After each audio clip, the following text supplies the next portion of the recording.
para o seu coração? Então estenda a mão para cá. Pai, em nome de Jesus, aqui está a tua filha, que hoje, meu Pai, foi separada, escolhida, para ministrar a palavra sobre a tua noiva. Meu Deus, tamanha é a responsabilidade que ela traz nos ombros agora. Para que essa responsabilidade fique mais suave, eu peço sobre ela a tua unção, a graça do Senhor. Peço que o Senhor renove esta força, esta fé. E, meu Deus, a unção que percorre, meu Deus, cada parte do meu corpo. A unção, meu Pai, que percorre desde o meu mais ínfimo, insignificante fio de cabelo, meu Pai, até a planta dos meus pés, que essa unção se apodere dela agora. Em nome, para a glória de Jesus. Um dia o Senhor me chamou, meu Pai, para essa plataforma. Um dia o Senhor me chamou para ministrar a tua palavra. Mesmo, meu Pai, com toda a minha indignidade, insignificância e pequenez, esta mesma unção eu ministro sobre a vida da tua filha, para ela hoje ser porta-voz da tua palavra. E sejam amarrados todos os demônios, em nome de Jesus, um no outro, amarrado agora do maior ao menor, e toda intervenção maligna contra este culto e a palavra do Senhor caia por terra, agora, em nome do Senhor Jesus. Diga comigo: meu Deus, o Senhor é fiel, vivo e poderoso.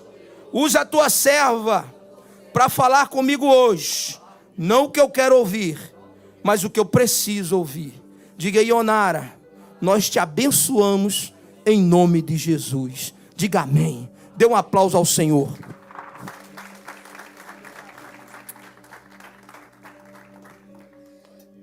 A paz do Senhor Jesus, igreja. Glória a Deus. Abram suas Bíblias, por gentileza, em Mateus capítulo 6.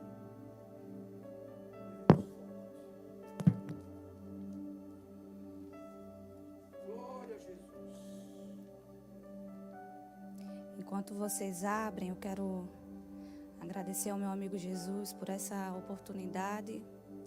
Quero louvar a Deus pela vida do meu esposo, meu sacerdote, meu amigo, meu namorado. Louvar a Deus pela vida da minha filha, minha princesa, minha oferta para o Senhor.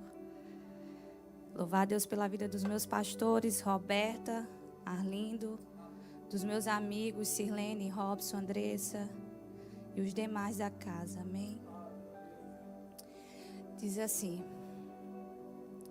porém, quando tu orares, entra no teu aposento interior e, trancando tua porta, ora ao teu Pai no secreto, e teu Pai que vê no secreto te recompensará. Pode sentar, por favor?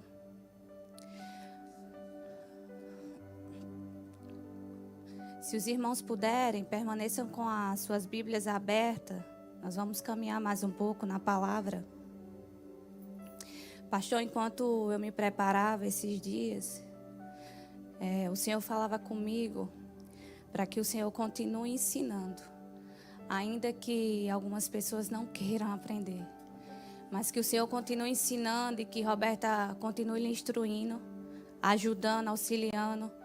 Porque o Senhor ainda vai ver tantos passos que o Senhor ainda vai dar. Amém. Queridos, nós vamos ver nesses versículos que a oração ela não é opcional. A oração ela é relacionamento com Deus. É intimidade com Deus. E o cristão que não ora, ele não levanta. Por isso nós vemos pessoas que estão há tanto tempo dentro das igrejas e suas vidas parecem que não melhoram.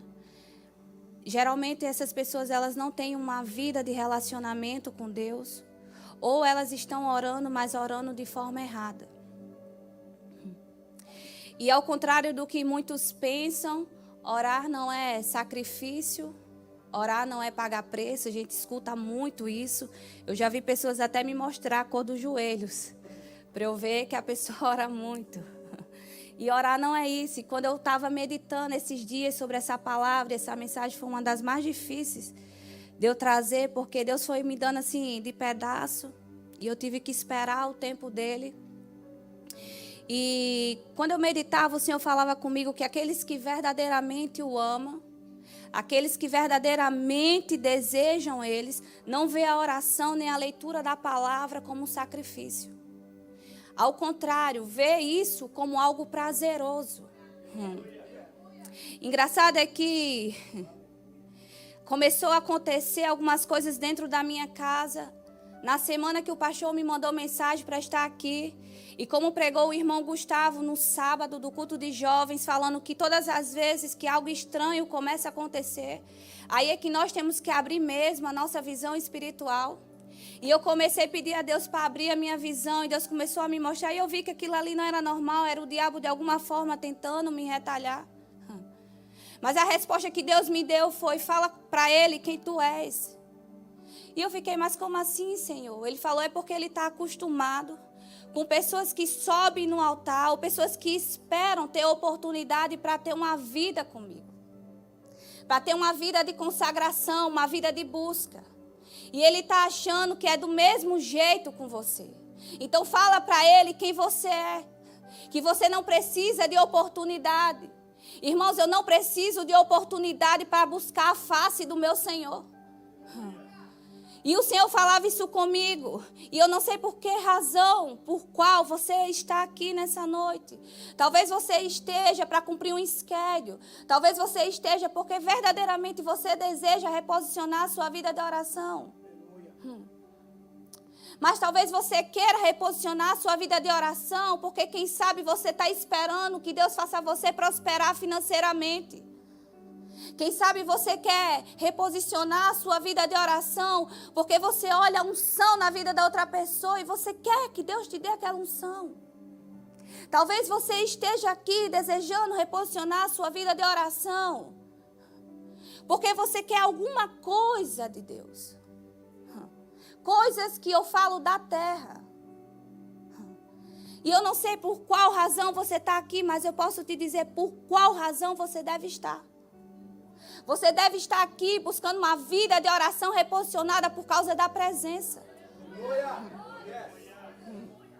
Não é porque você vai barganhar com Deus, Deus vai te dar alguma coisa, ou porque você quer mostrar para as pessoas que você é espiritual, como se espiritualidade se medisse pelo tanto que as pessoas veem você orando, como se espiritualidade se medisse pelo tanto que você abre a sua boca, que você pula, que você roda. Espiritualidade não tem a ver com isso, tem a ver com alguém que é conhecido no mundo espiritual porque se relaciona com Deus. Abra sua Bíblia, por favor, em 1 Samuel capítulo 5. Santo Deus.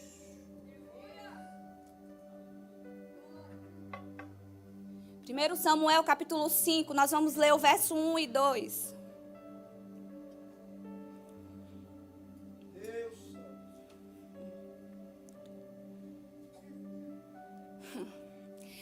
O tema que eu escolhi para hoje é o perigo de negligenciar a presença. Porque eu não sei se você sabe, mas quando você não ora, você está negligenciando a presença de Deus. Você está dizendo: eu sou autossuficiente para fazer da minha vida o que eu quero, então eu não preciso orar. Eu não preciso falar com Deus, então eu faço o que eu quero, eu não vou orar para quê? 1 Samuel capítulo 5, verso 1 ao 2 diz assim: os filisteus, pois, tomaram a arca de Deus e a trouxeram de Ebenezer a Asdod.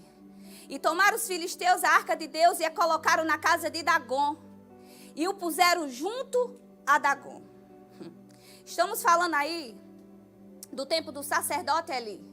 Um homem chamado por Deus. E que naquela época tinha 2 filhos. E seus filhos estavam negligenciando a presença. Estavam negligenciando as coisas de Deus. Fazendo o que queria.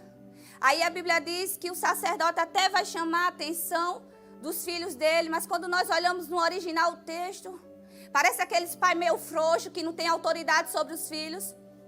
Ah, menino, não faz isso não. E foi mais ou menos assim, porque a Bíblia diz que quando Deus usa Samuel para dar o recado para Eli, Deus fala: Samuel, diz a Eli que por causa que ele não freou, é a palavra que está no original, ou refreou os seus filhos, vai haver morte na casa dele.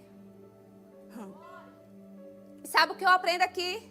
É que quando eu negligencio a presença de Deus, eu corro o risco de ter morte dentro da minha casa. E estava assim na casa de Eli. Uma negligência, fazendo o que queria. E nós como pais, né, principalmente, às vezes vamos para o extremo. Ou somos muito rígidos, porque achamos que a autoridade é sobre o tanto que você grita, o tanto que você bate, o tanto que você manda o seu filho engolir o choro. Eu queria perguntar, você ia gostar se Deus falasse para você engolir o choro? Porque as crianças, elas também precisam se expressar. Mas também nós vamos para outro extremo. Largamos os nossos filhos de lado, mulheres que deixam os seus filhos para eventos feministas. Não tem nenhum problema você empreender, não tem nenhum problema você trabalhar. O que você não pode é passar por cima dos princípios que Deus estabeleceu para você como mulher. Porque o seu primeiro ministério é a sua casa. E nesse tempo o povo estava negligenciando. Samuel deu recado a Eli. Agora, sabe o que é interessante? É que ao invés de eles se prostrarem, se arrependerem, eles vão procurar guerra com os filisteus. Vocês já viram pessoas que está toda errada e ainda vai procurar coisa? Aí eles vão procurar guerra com os filisteus e começa a ter morte ali no meio dos israelitas. E a Bíblia diz que depois eles têm uma ideia. Já sei. Vamos mandar buscar a arca da aliança. Quem sabe assim nós não ganhamos dos filisteus. E eles buscam a arca da presença de Deus e vai para lá, para o local de guerra contra os filisteus. Irmãos, Deus não é amuleto. Você não pode passar a vida toda fazendo o que quer com Deus, tratando Ele do jeito que você quer, e na hora que o bicho pega, você usa Ele como amuleto. Sorry, não pode. You cannot. Aí a Bíblia diz que eles perdem do mesmo jeito. E sabe o que acontece? Os filisteus tomam a arca deles. Porque quando nós negligenciamos a presença de Deus, quando nós não estamos nem aí, o diabo toma as coisas da nossa mão. Eu quero ver uma pessoa que está alinhada, o diabo tomar as coisas da mão dela. Aí a Bíblia diz que agora a arca vai para as terras dos filisteus. E ao chegar lá, eles colocam a arca da aliança dentro do templo de Dagon. Dagon era um deus que eles tinham, feito por mãos humanas. E eles não só colocam a arca da presença de Deus dentro do templo, como eles colocam ao lado de Dagon. Mas a Bíblia diz que madrugando eles, eu creio que assim, horas depois, madrugando eles encontram a imagem de Dagon caída diante da arca da aliança. Diante da presença de Deus. Sabe o que eu vejo aqui? Ninguém ficar de pé diante da presença de Deus. Por isso que quando você vai orar, você tem que baixar o seu narizinho. Se seu nariz é muito empinado para falar com Deus, vai acontecer duas coisas. Ou você cai, ou a glória dele nem desce. Diante de Deus a gente se humilha. Aí a Bíblia diz que eles levantam a imagem, colocam novamente ao lado da arca. E até dessa vez a arca da aliança estava ali, mas a imagem de Dagon estava com o pescoço cortado, as mãos cortadas e os pés cortados. O texto é bem claro em dizer que estava cortado, porque eu fico pensando, talvez eles dissessem assim, foi quebrado. Mas não foi quebrado não, foi cortado. E quem é que cortou? Eu sei quem cortou. A Bíblia diz lá em Jó, nos últimos capítulos, Deus fazendo alguns questionamentos a Jó, querendo demonstrar a Jó o tanto que ele era grande, porque a mente de Jó limitada, Deus começa a fazer algumas perguntas. Jó, quem é que mede a terra? Mas uma pergunta que Deus faz a Jó, que me chama a atenção, ele fala, Jó, quem é que chega nos portões do inferno e os porteiros estremecem? Esse é o nosso Deus, querido.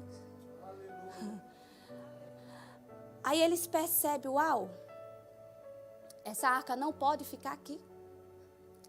esse negócio aqui, esse Deus do povo de Israel não pode ficar aqui. Vamos começar a mover.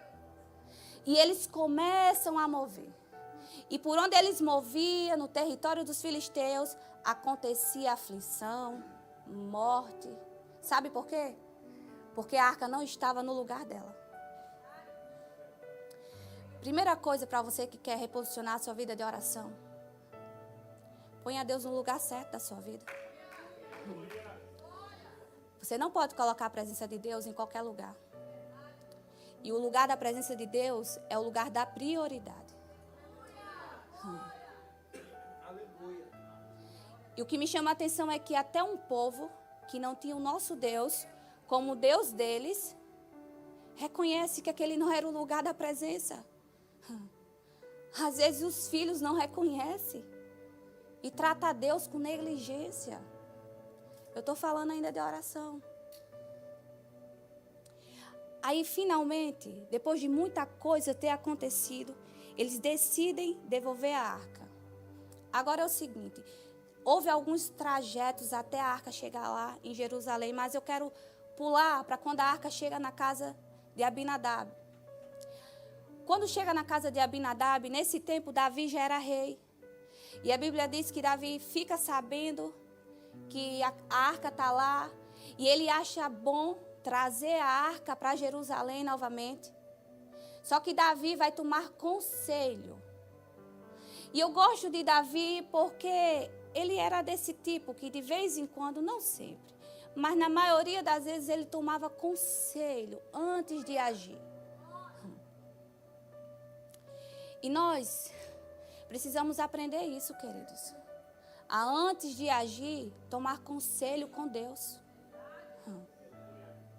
Antes de tomar decisão, orar. Irmãos, eu não tenho um caderno de oração. Até trouxe. Esse aqui é o meu caderno de perguntas. Aqui eu boto as minhas perguntas, eu levo para o meu quarto e falo, Deus, aqui estão os meus questionamentos. As minhas dúvidas, porque eu sou incapaz de lembrar tudo todos os dias, mas eu não quero agir de mim. E às vezes eu sou agraciada com Deus e numa madrugada Ele me responde tudo. Às vezes fica, e daí? Ele é Deus. Eu só não posso agir sem antes falar com Ele. Sem antes ter a direção dEle. É isso que nós não podemos fazer. E algumas vezes, querido, eu confesso, já fui chamada até de fanática. O pastor falou esses dias na escola bíblica que ele também já tinha sido chamado. Porque ora. E eu, particularmente, para mim, isso é um elogio. Ser chamada de uma coisa porque ora. Que oração é algo que o crente deve fazer. Independente. Só que eu aprendi a relevar porque eu entendi que a interpretação depende muito do nível das águas que o cristão está. Tem uma mensagem que o meu esposo prega sobre esses níveis de água. E ele fala, né, sobre os níveis de água no tornozelo, no joelho, nos lombos, nos ombros, acima. E ele fala sobre quando as águas estão acima dos nossos ombros. É como se você estivesse entrando dentro do mar. E à medida que você vai entrando, as águas vão subindo, subindo, subindo. Só que chega uma hora que as águas já lhe cobrem aqui. E você às vezes não quer mais arriscar, não quer ir mais à frente. E você não sente segurança de ir. Então você só sente segurança enquanto você pisa. Enquanto você sente o chão. Só que esse nível em Deus, acima dos ombros, é um nível que você não tem mais chão. É um nível que você tem que ser totalmente confiante em Deus. Não tem mais chão para você pisar. É Ele que te conduz. Não tem mais barreira, não tem nada para tu se segurar. Você tem que confiar nele totalmente e plenamente. Então tem coisas que você releva porque depende do nível de água que a pessoa está. Só que uma coisa eu digo para vocês.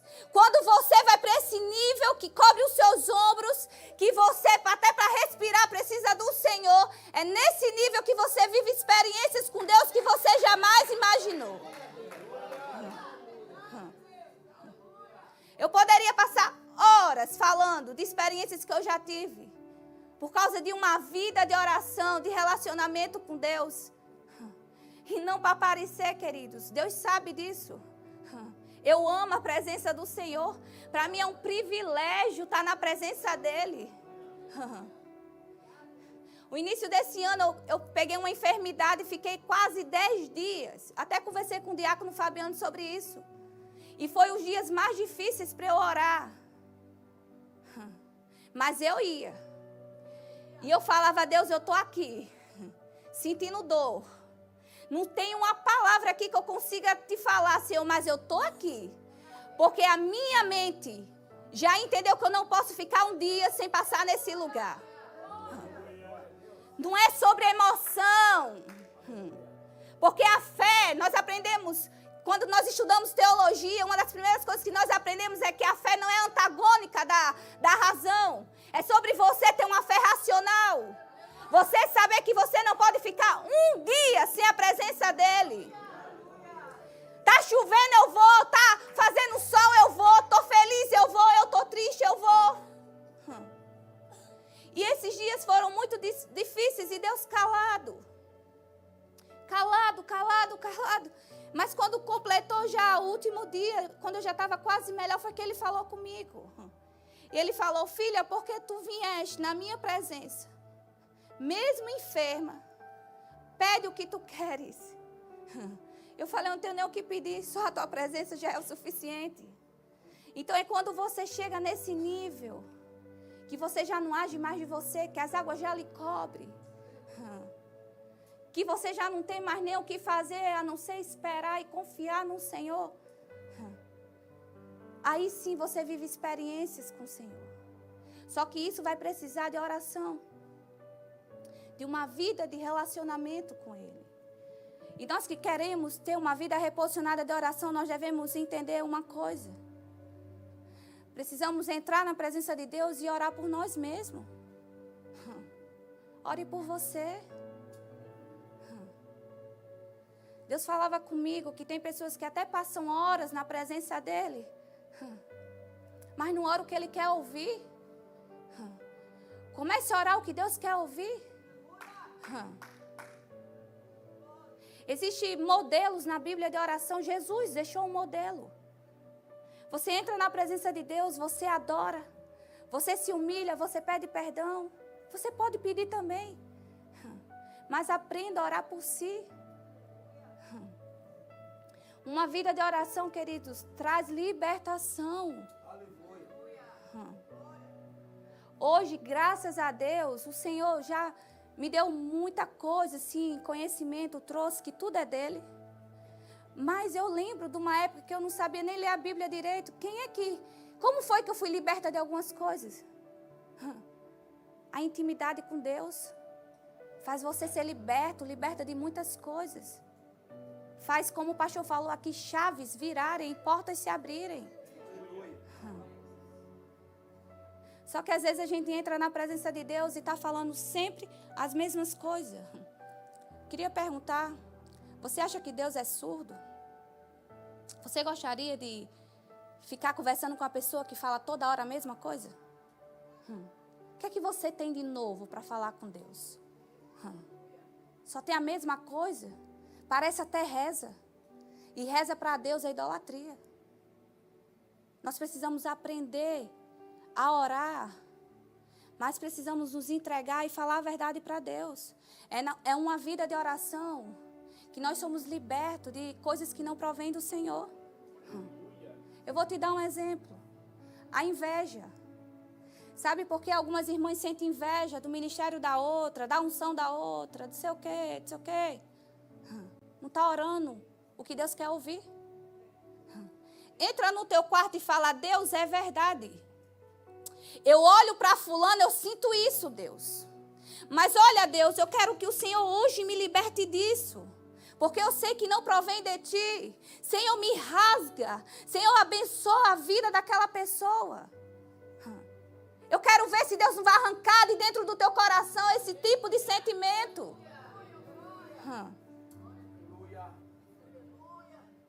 Pessoas que são presas em pornografia, Jesus te liberta. Mas você tem que querer. Agora você fica olhando pornografia e depois sobe no altar e tem a cara de pau de ministrar. Misericórdia. Cuidado para Deus não pesar a mão sobre você e você passar uma vergonha. Se você for verdadeiro com Deus, ali na oração, se entregar, Deus vai te libertar também. Pessoas são libertas, já conhecem Jesus, abandonam as drogas, mas precisam de um remédio para dormir. Deixa eu te falar. O dono do sono te liberta desse remédio. Ele é o dono do sono, ele é o dono da vida. Queridos, uma vida de oração vale muito a pena. Vale muito a pena você insistir e se relacionar com Deus. O Senhor falava comigo de pessoas que acham normal beber. Tomar um copinho assim de vinho, um copinho, né? Um copinho assim de vinho. Estou falando de crente. E às vezes nas casas tem até um barzinho com garrafas bem bonitas. Eu queria te perguntar, de quem tu acha que é esse altar? Essas garrafas bonitas que estão na tua casa, de quem é esse altar? De Deus que não é. Porque Ele é santo. Irmãos, a gente precisa orar e levar a Bíblia para dentro do quarto de oração, para a gente aprender mais do Senhor. Sem a palavra, também você não rompe. Tem que ser oração e palavra. Oração e palavra. E a gente vê essas coisas, esses maus costumes no meio da igreja, de pessoas que dizem, né, ter sido liberto por completo, porque muitas vezes não estão lendo a palavra. Se você lê as cartas de Paulo para Tito, está lá, não seja dado ao vinho, não tenha vícios, e um tanto de coisa que Paulo dá lá, instruções. É porque às vezes a gente acha que aquilo é só para obreiro. Mas é para você, crente. É para mim. E eu queria dar um testemunho aqui. Há 2 anos atrás, eu fiz alguns questionamentos ao Senhor, ministeriais, aqui. E eu lembro que eu perguntei ao pastor Arlindo, e ele com muita sabedoria, ele não me respondeu. Ele ficou calado. E eu fiquei contrariada porque eu sabia que ele tinha resposta. Mas ele não me respondeu. E eu passei muito tempo com esses questionamentos, até que eu coloquei no esquecimento, porque tem coisas que às vezes a gente até deixa no esquecimento, mas Deus, Ele não esquece. E se passaram 2 anos, queridos.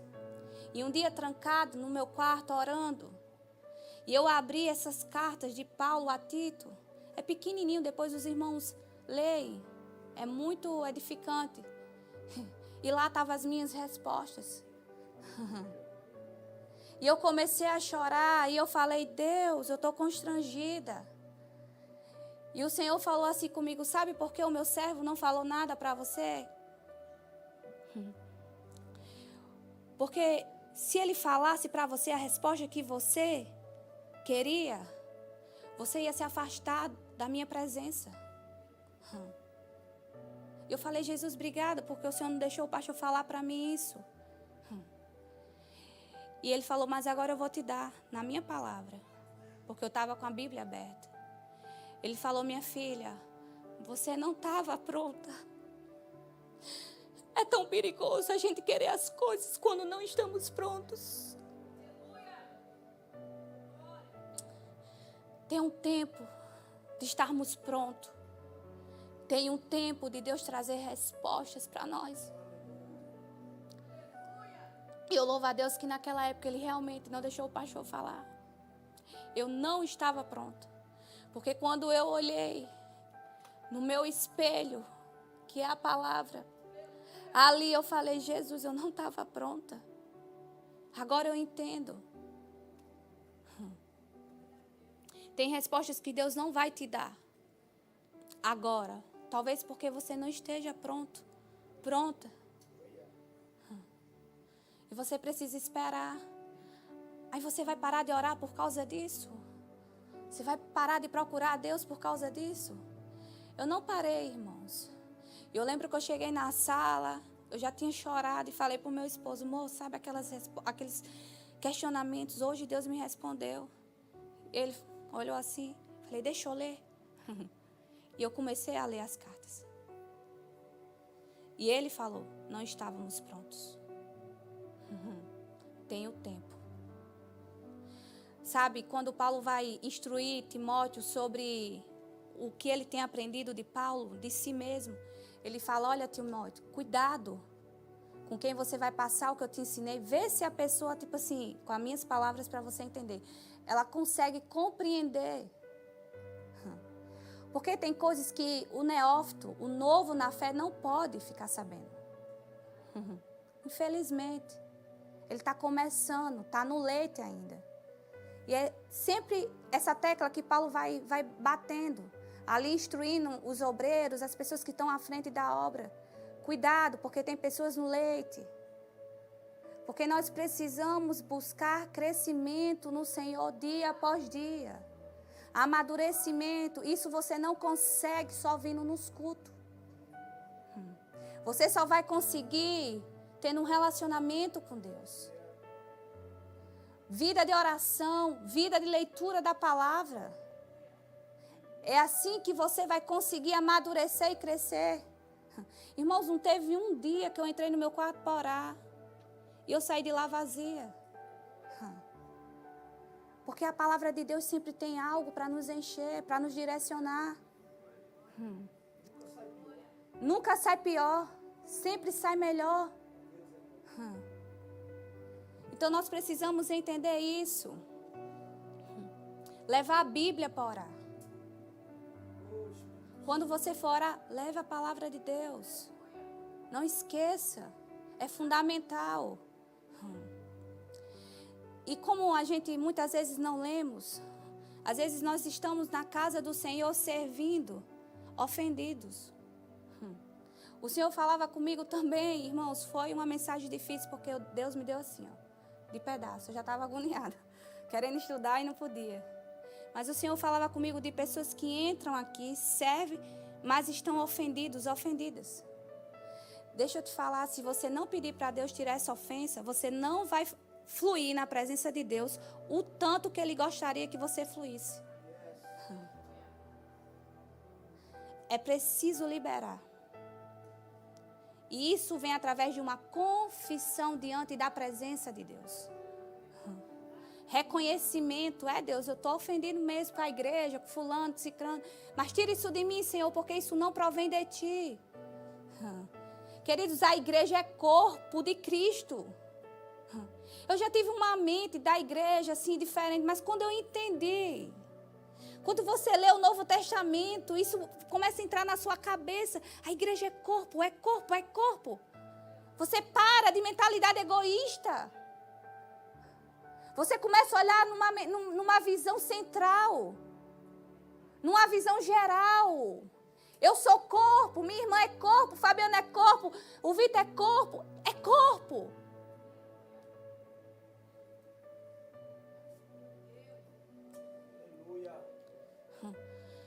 Olha, a ofensa, ela é algo tão ruim, que essas pessoas que fazem feitiçaria, macumbaria, esses dias delas lá, elas não têm sucesso nos trabalhos que elas fazem contra a vida de um crente, se eles não estão numa atmosfera de ofensa. Agora, se eles estão numa atmosfera de ofensa, onde eles estão ali guardando alguma coisa ruim, rancor, facilmente o crente é alvo. Agora, um crente que não está ofendido, que está ali diante de Deus toda hora, pedindo ao Senhor para limpar o coração, para mudar, para transformar, que está numa vida diante da presença de Deus, eu quero ver pegar nele. Não pega. Irmãos, eu acordo muitas madrugadas, Deus me mostrando, um vizinho, sei quem lá fazendo coisa para mim. Eu digo, Satanás, sai do meu caminho. Eu não dou nem crédito para ele. Semana passada eu fui ministrar para as crianças, a madrugada todinha, eu só levantava e dizia, sai do meu caminho, desgraçado. Eu vou pregar amanhã para as crianças assim. Então, tipo assim, Deus vai te ensinando ali, diante da presença dele, a você lidar com as artimanhas de Satanás, só que você não pode estar com o coração ofendido. Deus é santo. A atmosfera dele tem que ser santa. Ofensa não é dele. Raiva não é dele. Inveja não é dele. Não é. Algo que a gente aprende com a vida de oração, queridos, é a vencer guerras. Nós aprendemos a vencer guerras com a oração e com a palavra. Agora tem uma coisa, eu já estou caminhando para o fim. Não entre em guerras que Deus não te autorizou. Eu não estou falando que você não pode orar pelo seu irmão. Eu estou te falando para você não entrar em guerras que Deus não te autorizou. Ionara tem base bíblica, tenho. 2 Crônicas, capítulo 35, verso 20. Um rei chamado Josias, aprovado por Deus. Um homem bom. Aí um dia fica sabendo que o rei do Egito, Neco, vai entrar numa guerra.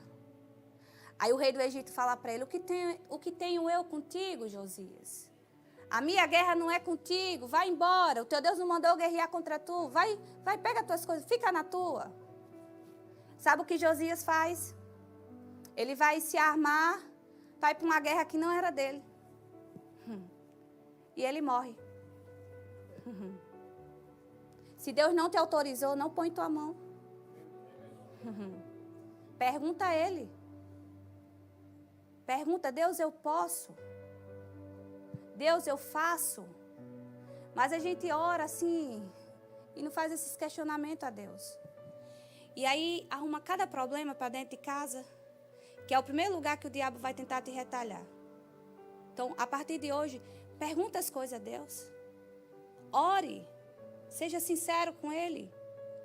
A Bíblia diz que agora a arca vai para Jerusalém. Davi mandou chamar e vai.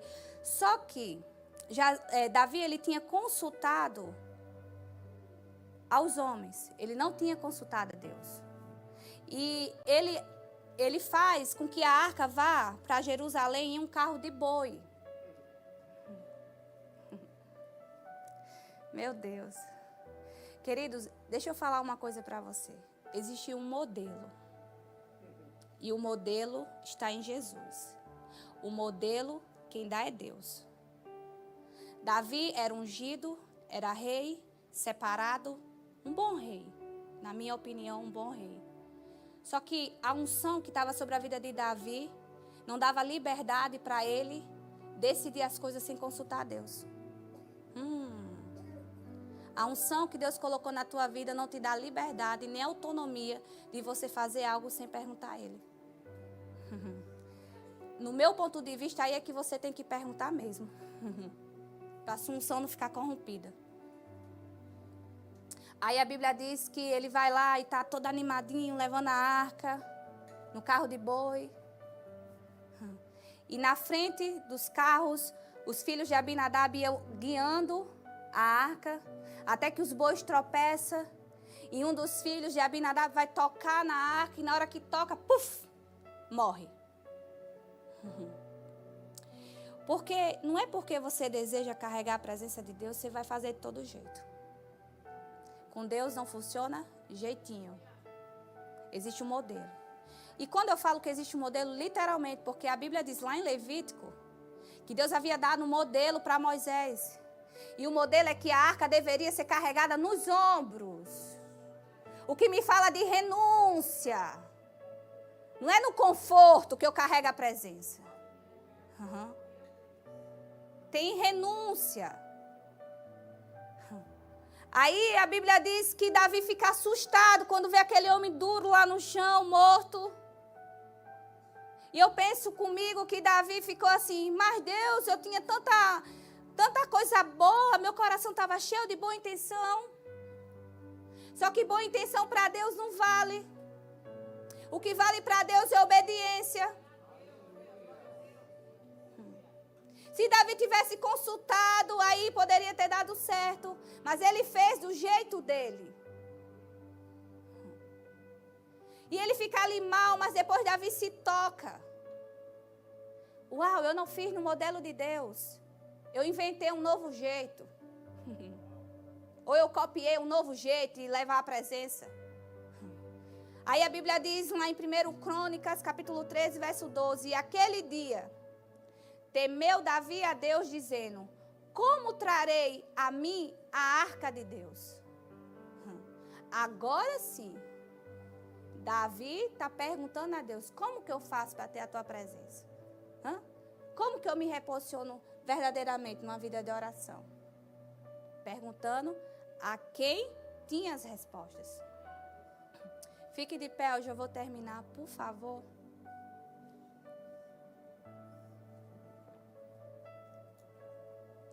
Aleluia. Irmãos, eu aprendo aqui que eu não posso negligenciar a presença de Deus. Eu já negligenciei um dia também. Mas hoje é dia de arrependimento. Vamos nos arrepender de todas as vezes que negligenciamos a presença de Deus. Vamos mudar isso. Vamos falar para o Senhor, Deus, eu valorizo tudo que o Senhor é e representa para mim. Queridos, talvez eu falei, e você ainda não achou uma razão pela qual você deveria ter uma vida de oração, mas eu vou te falar. Nessa madrugada o Senhor falava comigo, o diabo ele queria te ver morto. Mas não vai, porque um amigo que é fiel, ele entrou na frente. E esse amigo é Jesus. Se lembre do sacrifício dele. Lembre do que ele fez por você, de ter te dado uma nova chance. E eu queria convidar a igreja do Senhor aqui para nós orarmos. A igreja do Senhor aqui para nós orarmos. Eu não sei vocês, mas eu já negligenciei a presença. Se você nunca negligenciou, você e Deus. Mas se você já negligenciou, aproveite essa oportunidade para falar com Deus. Aleluia. Irmãos, eu estou convidando a igreja de Cristo. A noiva. Eu não estou convidando com o nome não, eu estou convidando a noiva. Aquela pela qual Jesus derramou o sangue. Eu convido a noiva de Cristo aqui no altar para nós orarmos, nos arrependermos. Deixarmos diante do altar tudo que nos impedia de termos uma vida de oração com Ele. Uma vida de intimidade com Ele. Aleluia. Aleluia.